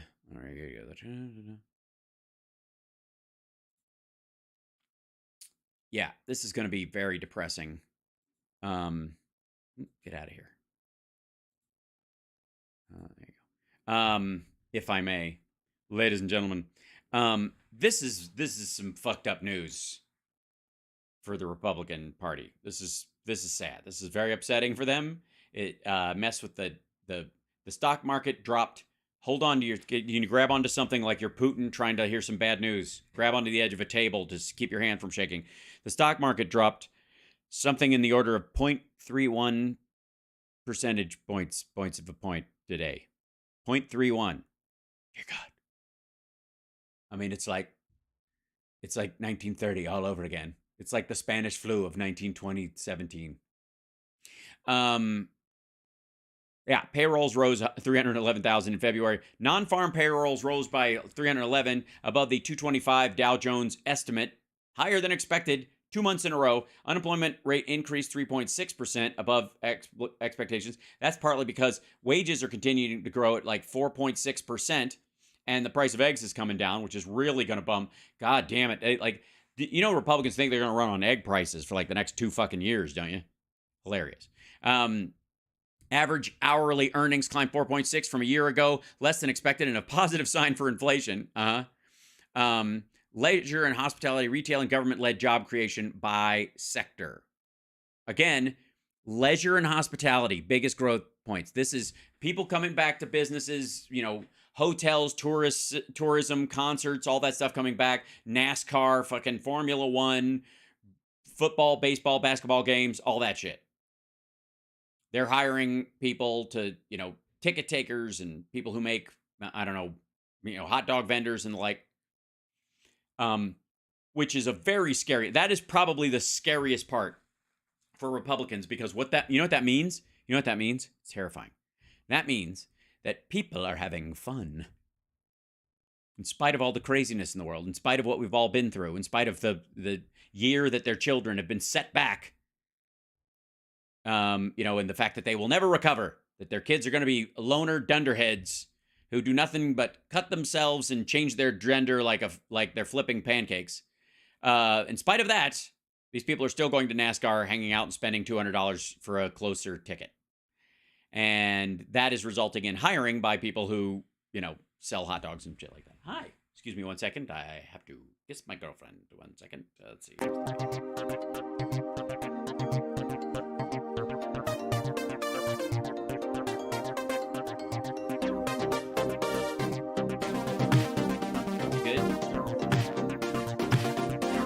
I'll be done in a few minutes. You need some food. We're working out dinner. You got to work out dinner. Let me cook you some salmon. I can do it. I thought it out. It's up there. It's ready to go. Okay. Yeah. Make it happen. I got to cook my girl some food. Do we have rice? I think we do, right? Oh, ouch. I'm not eating it. Yeah, but we have regular rice. We don't have the kind of your minute rice, but I can make regular rice too. I have the skills. Well, I think so. I'll go look. If we don't have any, I will go out and get some. It'll take me about 2 seconds. Well, 2 minutes. Well, 12 minutes. 18 minutes. But, huh? Oh, I know. It's windy outside and it's raining in LA. Everything's a mess. I'll make it happen, though. Babe, I'll go through hurricane winds to get you some rice to go with your salmon when I cook it for you. There you go. Promise. Love you. She's a sweet girl. She probably is. She's lovely. Excuse me. We're still working on dinner. I'll pick up some asparagus while I'm out there getting some. Oh, that's right. Sweet potato? No. I'll figure it out. We'll get you another. Yeah. Jello. We'll be all right. Okay. Love you. See what I mean? Like Summer and I have gone to like 3 concerts. Are we going tonight? Okay. Or tomorrow. Tomorrow maybe? Yeah, but ultimately I'm early the next day. It doesn't bother me. Okay. Yeah. I mean, floor is fine. We just go down and wander around. Yeah. Okay. And either we can go tonight or tomorrow. Either one works. Okay. All right. I know. We've been doing live shows like crazy. It's been great. Thanks. I love you. I even got to go backstage where Elvis Presley argued with Tom Hanks. Okay, so this is bad news for Republicans, what I was just pointing out before my girlfriend came in and we had a little chit-chat. And Biden released a budget that lowers the national debt by $3 trillion. Now, it raises taxes on people making over $400,000 in businesses anyways, making over $400,000 in profits, by the way, after expenses and all the other stuff. It's not cutting out, like you can no longer write off fucking paper. That kind of shit. You just can't, your second plane, you can't write off your second plane, right? That kind of shit. So it's not a stranglehold or whatever. But here's the idea is that Biden puts this forward, cuts the deficit by, the national debt by $3 trillion. And he's already cutting the deficit. And what the Republicans are supposed to do is look at the budget he gives and present their own budget. But they don't have one, which is right. And welcome back, everybody. Thanks Oh, very dear much. God, I didn't even know this was a Maria Bartiromo video or whatever. This is the woman who may single-handedly sink Fox News. Thank you, Maria Bartiromo, for the good work that you do, platforming Dominion lunatics who ultimately may capsize and destroy Fox News. Thanks for joining us this Friday morning. Yeah, by the way, Biden proposes massive $6.8 trillion budget Over how many years? Okay. I'm Maria Bartiromo, and it is Friday, March 10th. It is 8 a.m. on the button on the East Coast. President Biden proposing his massive $6.8 trillion budget for fiscal year 2024 yesterday, reigniting the debt ceiling debate. Republicans are slamming his plan. The plan includes more than $5.5 trillion in tax increases over the next 10 years. That's a lot of money. 5.5 trillion, and that's just 3 people. That's got to be rough. Even as we are on the doorstep of a sharp slowdown in the economy, Biden addressed his hefty tax and spend plan yesterday. Here's what he said. Watch. His hefty tax and spend plan. The good thing is this is Fox Business, and they don't insert their own opinions in. The Speaker of the House he's a very conservative guy, and he has even more conservative group with him. I said, I'm going to introduce my budget on the 9th of March. You introduce yours, and we'll sit down and we'll go line by line. And we'll go through it. We'll see what we can agree on and what we disagree on, and then fight it out in the Congress. I'm ready to meet with the Speaker anytime, tomorrow, if he has his budget. Joining me right. Yeah, and joining me right now is Kevin McCarthy, and the first question I have for him is, do you have a budget? Now is the man himself to answer that question. He is the Speaker of the House. Kevin McCarthy is with us. Yeah, that's the face of someone who doesn't have a budget. Hello, Mr. Speaker. Good morning, Maria. How are you? I'm good. You just heard the president saying he's ready for you. Are you ready for him? I've been ready to meet with him since the day he got in, but he's been avoiding. You know, He has? First of all, they've already sat down. Secondly, if he's ready to meet, that means ready to meet on this, in this situation, means you have a budget. That's what ready means. Ready to sit down and talk over what his budget is with no written priorities of your own is not ready. You're not ready, son. You weren't ready for this gig. You're not ready for this sit down. he's been more than a month late with producing this budget. He's known it. Oh, I'm sorry. Were you waiting there before school even started, holding yours? For more than 2 years, and anybody who's took Economy 101 would know this is the wrong approach. We've got an economy. Well, I will say, one of the things they will tell you in Econ 101, it might be, have a budget.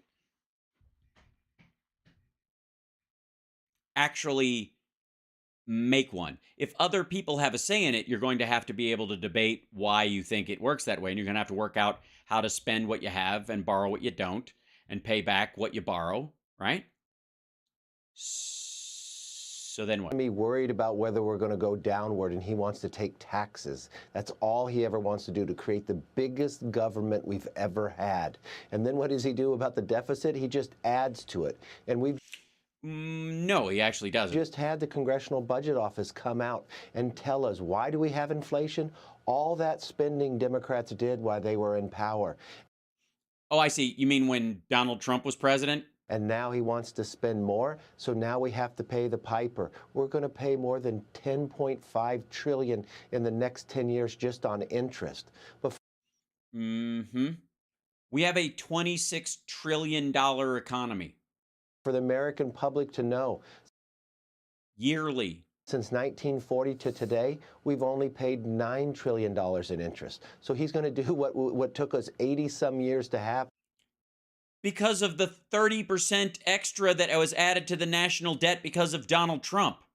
The fuck are you talking about?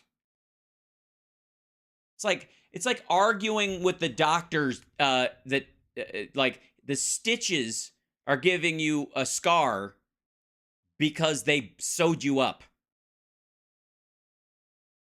Could have just let the wound fester. In less than 10 years. And for the first time in a 10-year window by the Congressional Budget Office, all 3 trust funds go insolvent. The Highway Trust Fund, Medicare, and Social Security. And he has no answer. And why is In 10 years, by the way. Also, all right, we'll deal with that in a moment. But if you'll notice, the Congressional Budget Office is doing these things, but he is not. You know what the Congressional Budget Office says about Kevin McCarthy's budget?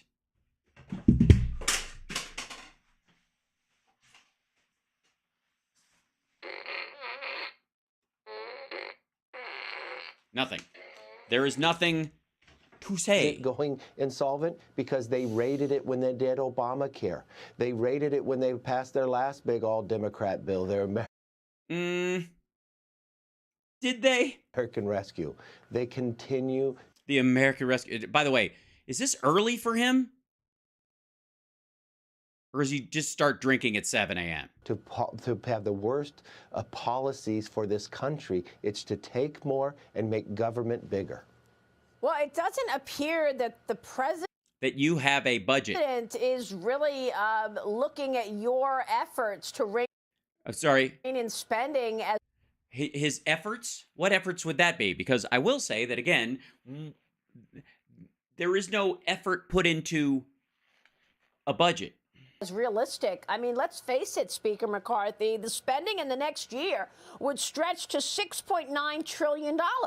That's about $2.5 trillion above pre-pandemic levels, or 50. Oh, so at current rates. Oh, see, you shouldn't have done that, Maria. See, what you did was you recognized that the budget that, the cost of living increases and elements caused by inflation, which a lot of it is rescinding, the factors in that actually make the budget higher than Biden's proposal, meaning that the proposal for the first year that he's putting forward is lower than the expenditures expected. He shaved $100 million worth of costs out of government. And the guy complaining is a dude who doesn't have a fucking budget. Remember, this was Biden's first year, $6.8 trillion. It's huge, she said. But the spending already is going to be 6.9 because there's rollover costs and shit and increases and in people's in standard of living and inflation and that and they're saving money where they can and drawing it back down. 55%. What are your thoughts? Is this going to pass? For the record, nobody gives a shit about his thoughts. What is your bill? No, what is your plan? I don't even believe the Democrats would support this. Because why? What has American public learned? All this Democrat spending has brought us inflation. No. But keep pretending COVID never happened. Brought us good problems with them attacking energy. We have higher energy costs. It costs more than $1 a gallon from when he took office.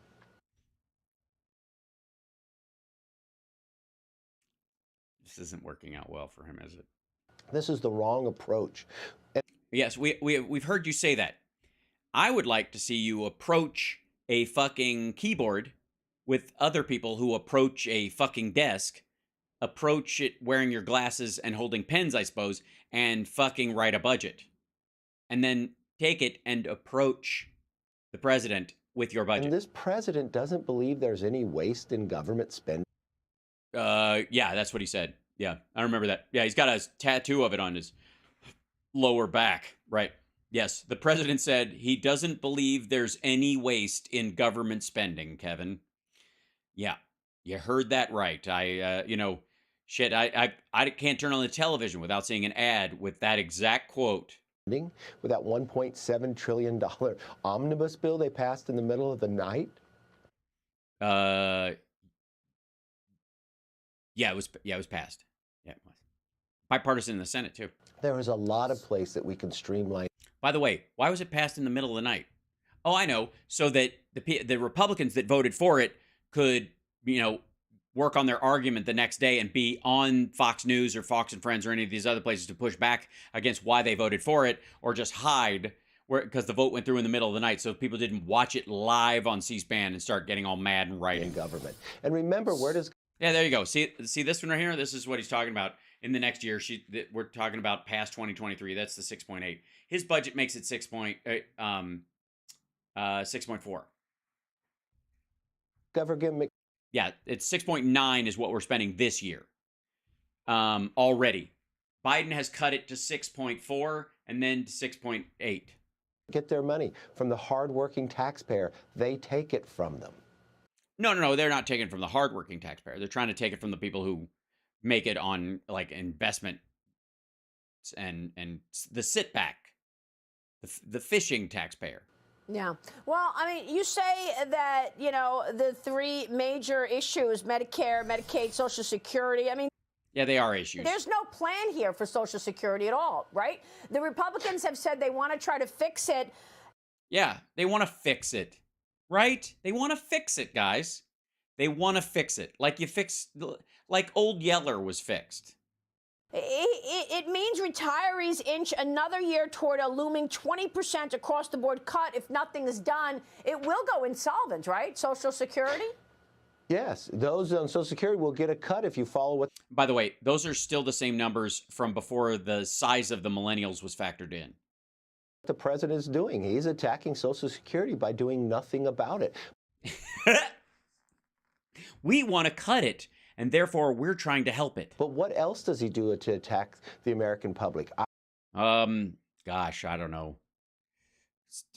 It's something about hair sniffing, I think, I right? just had a bill signing yesterday where I'm sending to the president's desk for all those who want to save their own money on 401ks and others. Look and have a choice where best to put your investment to have that company you invest in give you a greatest return on the investment. The president is now putting regulations in, says no, you can't make that decision because he believes in ESG. They got to invest. These companies have to invest in his liberal approach, his liberal ideas, his environment, his socialist. All right, by the way, what? Like, this is just fucking word salad. I'm trying to get it. So he had a bill signing yesterday where what? He signed on to a bill? That decision because he believes in ESG. Sorry, here, run it by me again. Where I'm sending to. Yeah, here it is. He had a bill signing yesterday where he's sending it to the president's desk that the president doesn't want. So it passed the House and the Senate, went back to the House and passed again. And is the idea that he's going to veto it? What else does he do to attack the American public? I just had a bill signing yesterday where I'm sending to the president's desk for all those who want to save their own money on 401ks and others. Look and have a choice where best to put your investment to have that company you invest in give you a greatest return on the investment. The president is now putting regulations in, says no, you can't make that decision because he believes in ESG. They got to invest. These companies have to invest in his liberal approach, his liberal. No, they don't. Honest to God, I would love to critique this. It's just fucking mush. Yeah, he sounds high. I think he just woke up. I think he dozed off. I think he was up late, swilling the vino and steak dinners in D.C. with the swamp creatures that he derides. And then he had to get up and be on Maria Bartiromo's show. His environment, his socialist things that he wants to do. His environment, his socialist things that he wants to do. Buzzword. Maria, I'm passing out, please. I've been roofied by Fox Business. So you don't get a higher return on the investment. For your 401ks are going to be hurt. You're going to have less money. You're going to have to work longer. This is just the wrong approach for America. Yeah. So you're saying this is the wrong approach. That's the only sentence I could actually make out in this. I guess maybe that's the trick. Maybe I don't know propaganda that well. Maybe I'm just not good at this game. Maybe that's the trick. What you do is you blather on and you say literal gibberish so that the only sentence that you say is your catchphrase, and therefore that it's like the human mind is just wanting to find in pattern recognition, find any meaning whatsoever, and so they cling like a starving person to this one sentence that actually has functional structure. Yeah, talk to us about that. What do you mean, yeah? Because you signed that bill that essentially kills the Biden ESG investment rule.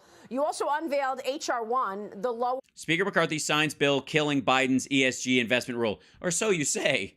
It's almost as if they knew you were going to say that, and in this back and forth impromptu conversation between you and Kevin McCarthy before you even said it. Isn't that weird? Or Energy Costs Act. I want to hear about that. But on the ESG thing here, Speaker, is he wanting to make it a rule that all investment managers must allocate some money toward ESG, even if the investor is not aware of it? Because a lot of these plans are in index funds, exchange-traded funds, so the investor doesn't necessarily know or, aware on a regular basis how their money is being allocated. And right. and the president wants to make a rule, allegedly, where these companies can put a portion of it towards things that are good for the environment, good for social and governance, social principles and governance, like that they're for companies that are trying to make a positive difference in the world. We haven't heard how he is doing this, but okay. What it's being allocated toward. Yeah, that's already true. You're exactly correct. And remember, yes, you're exactly correct, Maria. Right now, most people in their, in their investment and retirement union, especially, or business accounts, they don't know exactly what's all in each index account unless they, I guess, ask. this bill passed the House and Senate, and it's to stop the ESG rule, and he's going to veto it. So if he would listen to the American public, if he would listen to the bipartisan majority of the House and Senate, he would sign this bill. But what he wants to do, and it sounds a little... So hold on. I want to see this too. Hold on. Give me 1 second. Let's see. House passes ESG bill, blah, blah. Okay, let's see what taking aim at ESG investments. House passed Republican-led bill Tuesday. Republicans want to block rule. Fund managers consider environmental, social. Okay, blah. Oh, that's a fucking Wall Street Journal. I have to have an account for that. That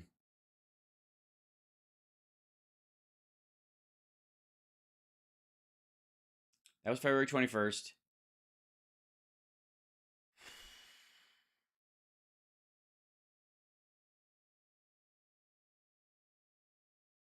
Senate overturns federal rule on ESG investment. Biden vows to veto. This is the question. This is what he's talking about. The Senate voted to overturn a Labor Department rule that permits fiduciary retirement fund managers to consider environmental, social, and corporate governance or ESG factors in their investment decisions. A rule that permits them to. Does that sound to you like forces them to guarantee a certain amount of it goes to those priorities? Fund managers were, let's see, President Joe Biden, because in many ways, they would have to be given the right to do it because it may not have the highest return materially, but it might say, I don't know, if you live longer, you might have better air to breathe, that kind of idea. Plans to veto it if it comes to his desk. First veto. Republicans say that ESG investing rule is part of a broader trend of woke capitalism, which includes a range of actions taken by corporations and investment firms that critics say reflect liberal political influence. Yeah, but they're not forcing it. This just would permit them to do it. And if they did it and the return was bad, one would think that those unions or those groups would sue about those investments or say that they were undermined or they didn't result in the proper thing, or they could kick them out and say, no, that's too much. Because you can't permit, I mean, I know what you're thinking. This sounds like nanny state shit from the Republican Party. How can we permit business managers and retirement fund managers to make the decisions they are hired to make? A little like Venezuela. It is like Venezuela. Venezuela, that's its nickname around here. We take some of the E's out of a lot of words. He wants to impose his left-leaning activist views on companies and investors of how they have to choose their investments. And no, actually, you do. As a matter of fact, this rule specifically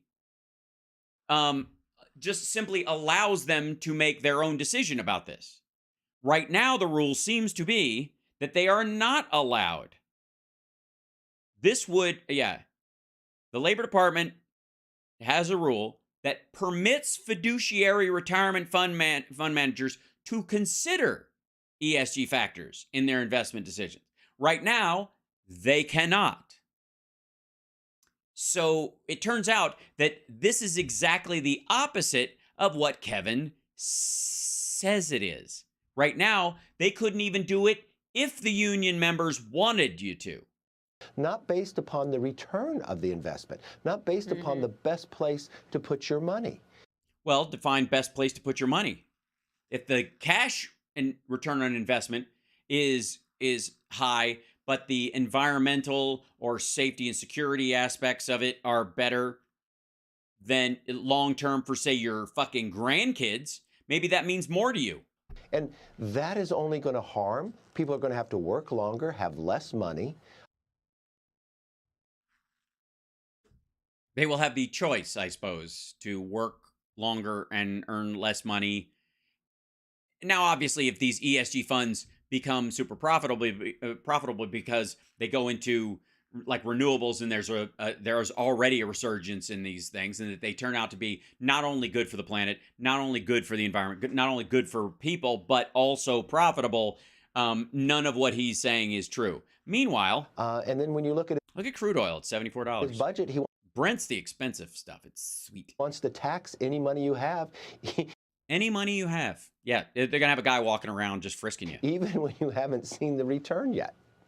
Well, that is extraordinary to Not exactly. me. I mean, unrealized gains. You know, are we going to see the same treatment for unrealized losses?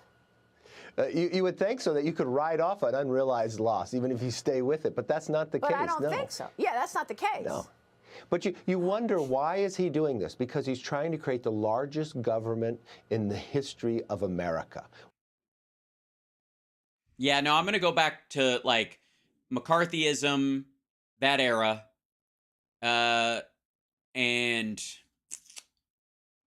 yeah, J. Edgar Hoover, that era. That was pretty big. We've watched what the Democrats did. They increased spending by more than 30%. He's at Did they? It's $6 trillion already. That put us, what did it bring us? It brought us inflation. No, it didn't. COVID did. It brought It's a supply shock. It's not monetary inflation. You can't patch a $20 trillion hole with $6 trillion. us a By the way, if you don't want me to keep saying this, then you should have Donald Trump stop saying that China owes the world $60 trillion. financial crisis. We now have debt equal to GDP of 120%. We haven't seen this since World War II. Right, but we are in a war and we just came out of a pandemic. This isn't normal. We're still fixing things caused by this. A lot of dead people, Kev. But if you look on the other end about revenues, we're at 20% of GDP. A 50-year average of revenues would be a 17%. We've only seen this 20% in 1944 and 2000. So what you've got more money at any time coming into America, into government, but he's spending so much more. That's the problem. It's not a revenue problem. It's a spending problem. So if he Right. That said, jobs are still going up. And we're nearly at 100% employment. Anybody who wants a job has got a job. Some of them have two. And not because they have to. would sit down and actually look at where to spend money, eliminate the waste, and where. Here's a good idea. Why don't you show them where to spend money by coming up with a fucking budget? Where to make the investments, we would be stronger. And that's what ESG also does. It harms companies from making investments in R&D, which means we will fall back behind China. Why? Because you only do R&D on things that are bad for the environment, social cohesion, and good governance? What? Based upon his socialist policies. Okay, again, socialism, just a buzzword. There's no socialism in any of this. Congressman, what do you want to say about where we are right now? I mean, look. How about this? What do you want to do about where we are right now? How about this? Make a fucking budget. Look at this market. We're down another 100 today. Down out of 32,165, we're down 94 point. Oh my God. 500 yesterday. People are worried about this Silicon Valley Bank headquarters. Are we? In California, plummeting. You've got now two. We're worried. Are you guys were? I mean, I'm worried. I feel like I should. I wasn't worried before, but now I feel like now I have a responsibility. It's my fiduciary duty to worry about Silicon Valley Bank, a private bank for angel investors of apps that go nowhere, that was largely drunk on crypto. That people are worried about. You have the Silvergate Capital abrupt shutdown. You've got Silicon Valley Bank financial groups hasty fundraising, sending all bank stocks lower. We're worried. By the way, Silicon Valley bank group like shutting down. Hasty fundraising is what they were doing. Not is that the name of another bank? Hasty fundraising. Gee, why didn't that stay open? Worried about real estate and potential. Yes, people are also worried about real estate. They are. Yeah. mowing the lawn, taking the garbage out. A problem there. And now you've got the debt ceiling debate. What's your timing in terms of raising the debt ceiling and getting some kind of an agreement? Will you raise the debt ceiling even without getting a commitment from the Democrats and the president to rein in spending? We cannot raise the debt ceiling without coming to an agreement. The American public. Well, that's technically true. But the agreement isn't that we agree with you and that we're going to hold fucking Social Security hostage, dum-dum. Understands that more than 74% believe that. We're at a Believe what? Yes, most people, it's a crazy thought, but most people, Kev, most people in the country think that because it takes a majority to pass it, you're going to have to come to an agreement. It's the nature of that agreement and what it entails, besides you blowing yourself. Because so far, tipping point with our debt. So this is an opportunity that we all can come together. I've asked to sit down with the president from the first day I became speaker to start. Yeah, and you still don't have your budget. Talking about this. Because, look, and he's already met with, he's had a sit down with Biden. Your viewers are some of the smartest viewers on television. That's only, I mean, I don't watch all the time, though. You can't count on me, man. They understand what a debt ceiling is. It's like giving a kid a credit card, blah, blah, is that what it's like? A credit card to your kids, and they charged it all the way up. So you know you have to pay it. But no, it's actually a lot more akin to you have a mortgage. You've got your kind of, set budget for the year, and then a hurricane hits the house and takes the fucking roof off, and you have to borrow money to fix the roof, and then pay that cost. And you're like, nope, we've got the mortgage is as big as we can handle. We can't fix the roof. But you don't continue that same behavior. You find a new path of how you spend your money. Well, that would be in a budget then, wouldn't it? And I want to sit down with the president. But without a budget. Be responsible, and crib off of his budget. Sensible of what we Yeah, but not write any of it down. But we've got to change our spending to put us in a path to balance. Oh yes, so you have a balanced budget then. You're interested in a balanced budget. How about a budget and then you can balance it later? Well, you think you're going to have that meeting soon? Yeah, he'll have it as soon as he has his budget, and well, he finally did his budget more than a month delayed, so I think it's time we can sit down now. Okay. Where's your budget? Let me get your take on the border, because Republicans are calling for... Is your budget at the border? The U.S. military to step in here, stopping the Mexican cartels entirely. The president of Mexico is... By the way, that's not about the border. That's international foreign policy towards another country. Using the military to bomb cartels in Mexico is not a border issue. Responding, though, he says that he will not permit any foreign government in Mexico's territory. Mexico does not take orders from America. President Obrador also claiming that fentanyl is a U.S. problem. Your thoughts? Well, we don't have operational control of By the way, Trump likes him. Our border, and again, Obrador, remember, he's talked about that a lot. Again, this is because of this administration.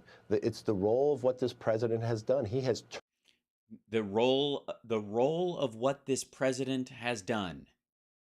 Fuck, man, these like words that are supposed to mean something put in order to try and feign meaning when you're just exhausted on a Sunday morning. Turned over our border to these cartels. Oh, he did? Is it like Lend-Lease or? In Tucson, 71% of everybody who crosses is a single male. And you know what? Everyone who crosses. And they can't find love? I mean, at some point, we're going to have to ask the really tough questions about what the fuck is going on with Grindr in Tucson. This is wearing the same uniform, a camouflaged outfit provided by the Sinaloas. And it's our largest getaways. And they're bringing fentanyl that's. Wait. They're crossing the desert in camo, green camo. Oh boy. The #1 killer of Americans between the ages of 18 and 45. Besides 45. This is our problem, and we cannot allow it to go on. We just had Americans killed. We've watched what's happening to our streets, and now every city in America is a border city. And fentanyl. Again, that's a gibberish statement. That's one of their sales points. Every city in America is a border city. That's the idea. No, it isn't. Starts in China. That's where the phone call from the president should go directly to President Xi and said, stop sending the chemicals. And no, a lot of the chemicals the cartels are using come from Arizona, these where I believe, yeah, Tucson's in Arizona. cartels are making billions of dollars of what's happening by human trafficking. And I know that the Border Patrol Chief, Raul Ortiz, is set to testify at the Homeland Security Committee hearing in McAllen, Texas next week. It's the latest of these hearings at the border. How are they going, and what has been the accomplishment from taking these hearings to the border? Yeah. Have you asked those guys why they stopped enforcing the border? Well, you know, there's another one coming up with Homeland, and Democrats are actually going, so they can no longer ignore the problem. This is what we want to make happen. The Democrats have been trying to ignore the problem they created on the border. America knows it, and for us to solve it, we're going to have to work together to make it happen.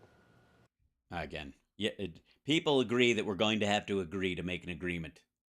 I'm fucking exhausted after watching that. I felt like did he just wake up and do that show? And he's like, I got 5. As long as I say these 5 words in sort of basic order, it'll be fine. I mean, it's Maria Bartiromo. She's going to lose her job at Fox. They're going to throw her at the fucking wolves anyways. Jesus Christ. You think that banker at JP Morgan has problems? Shit. A reminder, he has no budget. He has none. A reminder that Glenn Beck, if he wanted to, if he so chose, his mission, if he chose to accept it, would be to put a video together that explains how everything he said was true in the video that got taken down on Facebook, and present it to Facebook and say, here's our case. We made this. We're posting it online. You guys should be aware of this, and you can push back on it if you want to, but we've gotcha. And he won't, because Tucker Carlson won't give him the footage, and if he did, he would find out that he had been bullshitted, and there you go. And then, of course, I guess, what was our other... Oh, yes. That... Yeah, Clayton Morris and his pedophile buddy, Scott Ritter, are just getting... You could tell they're exhausted from being wrong. It's a good time. It's fun. By the way, talking about good time, how about fun? Tomorrow morning, Hal Sparks' radio program, Mega Worldwide, with Johnny Million. Philip Bittner will join us in the second hour, and it's a good time. And then next week, again, is my kids' spring break. So... if I bump a show or move a show around, please be forgiving next week. Please, please. If I just pop on and go, hey, my kid and I are going to go get something to eat, just let it slide. I promise I'll get back at it before you know it. And if anything huge happens, I will be relatively on call. If I have to wait till he goes to bed and do a 3-hour stream in the middle of the night, you got it. But anyways, love you guys. Thank you for the support. Thanks so much. Therese, thank you. Jolie, thank you. SS420, bless you. Thanks, Larry. I would still listen to House Sparks if you had no ads because the content's worth it. Not so much elsewhere. Oh, thank you. And Rogue, thank you for the gifted subs. Janelle, thank you as well. And I will see you guys tomorrow. Don't forget, patreon.com/HalSparks. Give it a thumbs up on your way out the door. Have a great Friday night. Love you guys. See you tomorrow.